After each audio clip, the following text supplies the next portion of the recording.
Happy Pesach. This is just a little video. Please take this as a personal Happy Pesach to you.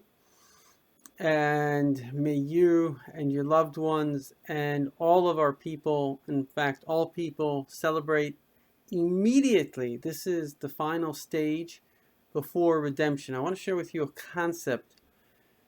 There's no such thing as construction without destruction. Have you ever been to a construction site? It looks like a destruction site. Excuse me.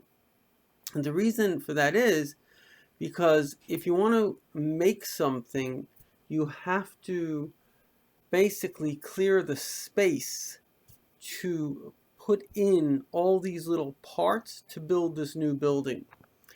And this is the fundamental reality. I mean, it's happening all the time. We may not realize it.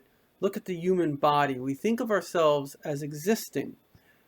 But in fact, we are made up of, let's say, 30 trillion cells. 80% of our cells are red blood cells. So that's, let's call it 25 trillion cells.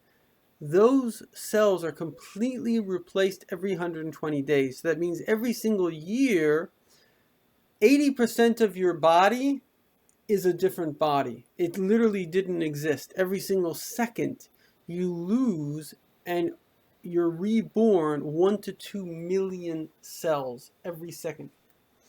Many parts of the body, like the white in your eyes, your nervous system, every 2 weeks they're completely new. So if I say, how's your nervous system doing? You should say, which nervous system?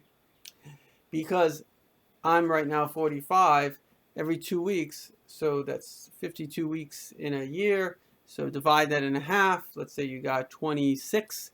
26 times, I don't know, 40. I'm not best mathematician, but basically you're talking about hundreds of new nervous systems. And the same thing is, I think the whole body basically is replaced every 7 years. I think only the brain cells maybe last 70 years or something like that. So our body, basically, do we exist? The answer is no, because the definition of existence is something that's eternal, something that's coming and going. You wouldn't say the light exists, because light has to be coming. You see a stream of river. You could say the river exists because the river is always flowing, but you can't say the water, this water right here, always exists because that water is gone. It's gone somewhere else. And the reason I say this is because what exists then? And what exists, apart from the first existence, the first consciousness that created all other consciousness and time, space, dimensions, which we call universes, what exists is upgrading our consciousness. What does it mean to upgrade? It means to realize something that you didn't realize before. That's light. Light shows you something you didn't see. So we're constantly going through a process of light and darkness. And this means basically we're going through a process of growth, of more and more knowledge. And ironically, just like a building, if you really want to build a completely new building, okay, you can put some new furniture in, you don't have to do much. You can paint your house, you can move the furniture around, you can, I don't know, add a room, so you have to like break down a wall. But if you really want to build the whole house again, you got to like break it down to the foundation, and then you got to build it up from the foundation. So we all have a foundation, which is the concept of self, which itself is a great miracle. Takes 2 years to build a person's identity, that even the fact that they exist and their independent identity. But on top of that, and this is what technology gives us, in fact, the Kabbalah told us that in the year 1840, God would open the floodgates of wisdom of above and below, and they would converge in anticipation of the Mashiach. So one of the things that Kabbalah basically predicted is the concept of technology, and technology gives us really amazing examples to understand God. So it used to be we always saw things as being different, but now it's very easy to imagine I'm giving you the hardware, and all that's really matters is the software. So it's not so much the hardware that matters, it's the software that matters. It's what does this phone do? It used to be everything was about hardware, but now it's actually not about hardware, it's about software. And software, as we know, is always being updated. It's basically it's code. And you can just do more and more. I studied programming. I mean, code is like you think it exists. Microsoft Word, does it exist? It's just code. You can make a whole new Microsoft Word. You can take it apart. You can put it together. You can do anything. And so our bodies are sort of the hardware, and even more than our body, our sense that we exist, our consciousness is the hardware. But on top of that consciousness lies the software. And the software literally has to come from somewhere. Software doesn't come out of nowhere. And then there's this cloud. The cloud is the divine consciousness. And we call that the Torah. And the Torah, basically what it does is it pulsates, it drops in information. And these drops of information upgrade our revelation, our understanding. So there was a time that humanity didn't believe. And then Abraham comes around and he says, by the way, there's a God. And then there's a time of idolatry. And then the idols get destroyed. And there's the Torah.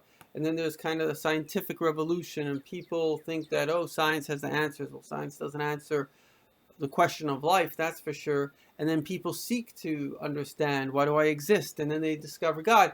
But, and this is the big but, the God you discover is not limited by your discovery. Sometimes we think that we understand God, but if you understood God, it wouldn't be God, because that would be limited, because your mind can only understand so much. You don't have an infinite mind, you have a limited mind.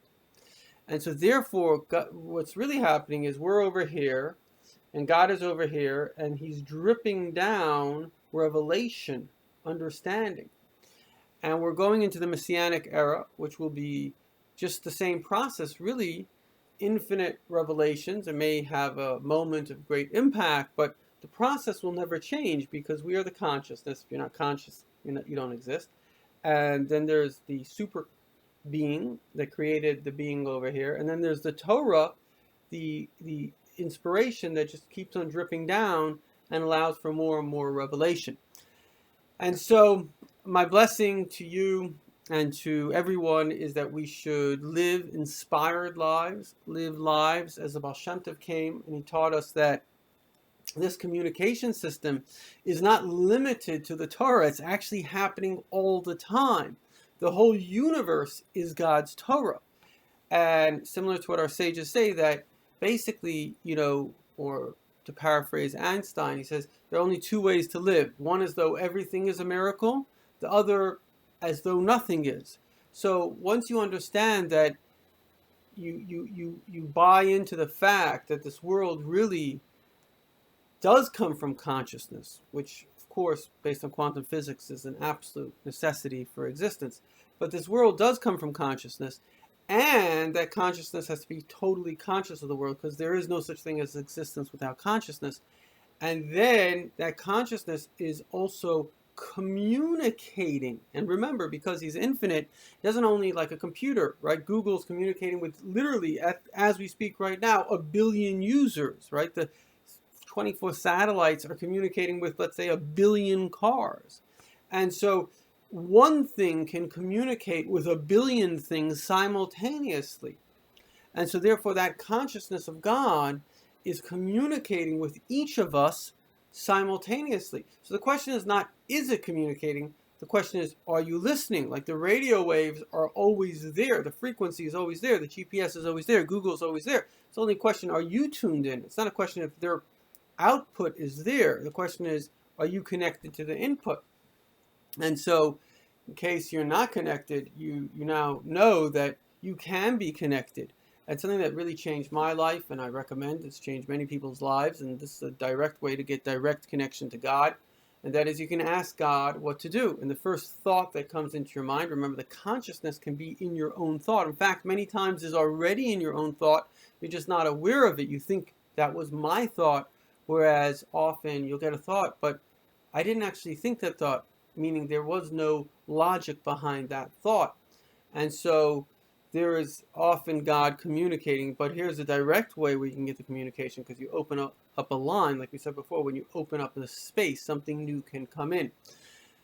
So, my friends, we are about to enter into the infinite dimension, in which there will be no evil, there will be no more pain, there will be no more suffering, there will be no more um, stupidity, which is really all based on low self-esteem. It's based on jealousy of self-esteem, because that's what we really all want. We want to love ourselves. And without going into that, we've discussed that before. And it's important to recognize that you are loved by God. The only reason you exist, because there's no absolute reason for you to exist. You're a choice of God's consciousness. It's because He loves you and He wants your consciousness to grow and ultimately to merge, and the two of you, like in a complete perfect union, will become a single pulsating force.